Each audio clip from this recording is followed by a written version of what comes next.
Welcome to stone dictation. Dictation 5 second बाद शुरू होगा। Ready start. आदरणीय महोदय, हिंदी के लिए यह अवश्य ही गौरव का विषय है कि उसे भारतीय संविधान ने अखिल भारतीय भाषा का स्थान दिया है। इससे हिंदी भाषियों और हिंदी से संबंध रखने वाली सभी संस्थाओं का दायित्व बहुत बढ़ गया है। संविधान में हिंदी को यह ऊंचा स्थान दिए जाने का विशेष कारण यह था कि इसके जानने और बोलने वालों की संख्या भारत की दूसरी भाषाओं के जानने वालों से कहीं अधिक है।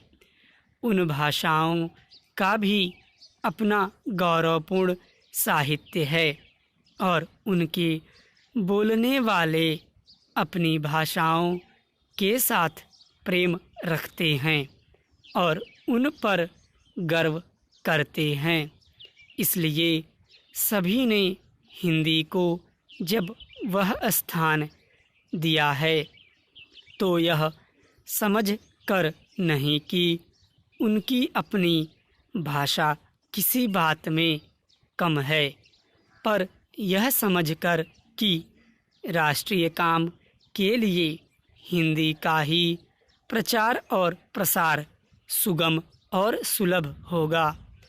हिंदी को अखिल भारतीय कामों के लिए प्रधानता देते हुए प्रादेशिक भाषाओं को यहाँ के कामों के लिए प्रधानता दी गई है।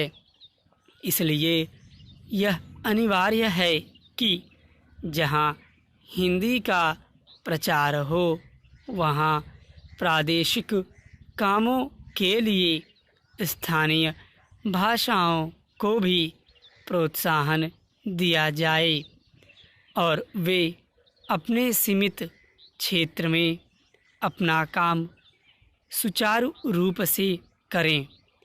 शायद यह कहना भी अनुचित न होगा कि हिंदी भाषी राज्यों में तो हिंदी का वही स्थान होगा जो किसी भी प्रादेशिक भाषा का उसके अपने राज्य में, पर अपने अन्य भाषी राज्यों में सीमित काम और अखिल भारतीय क्षेत्र में प्रायः सभी काम हिंदी द्वारा किए जाएंगे। हिंदी भाषियों का प्रयत्न यह होना चाहिए कि अहिंदी भाषियों ने जिस सद्भावना से हिंदी को राष्ट्रीय कामों के लिए स्थान दिया है, उसी सद्भावना के साथ वे हिंदी के प्रचार में तत्पर हों। हिंदी को किसी भी प्रादेशिक भाषा से होड़ नहीं है। सच पूछिए तो हिंदी भाषियों को अन्य प्रादेशिक भाषाओं का पोषक और समर्थक होना चाहिए। जिस प्रकार अहिंदी भाषी हिंदी के पोषक और समर्थक होना चाहते हैं, हिंदी भाषियों के व्यवहार और आचरण से यदि कहीं भूल से भी यह आभासित हुआ कि हिंदी अन्य सभी भाषाओं से अधिक समृद्ध, अधिक परिपुष्ट साहित्य वाली या प्राचीन तथा नवीन विचारों और भावों को व्यक्त करने में अधिक शक्तिशाली भाषा है और इसलिए इसको अधिकार है कि अखिल भारतीय राष्ट्रीय कामों के लिए यह राष्ट्रभाषा मानी जाए, तो इसका फल यह होगा कि अन्य भाषाभाषी हिंदी के प्रति ईर्ष्या करने लगेंगे और जो संविधान चाहता है वह काम पूरा नहीं हो सकेगा और हिंदी उस स्थान को प्राप्त नहीं कर सकेगी जो संविधान ने उसे देने का निश्चय किया है।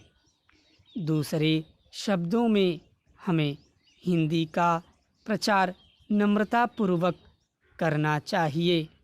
मुझे यह कहते हुए बड़ा हर्ष होता है कि इस दिशा में नागरी प्रचारणी सभा का दृष्टिकोण सदा से व्यापक और उदार रहा है।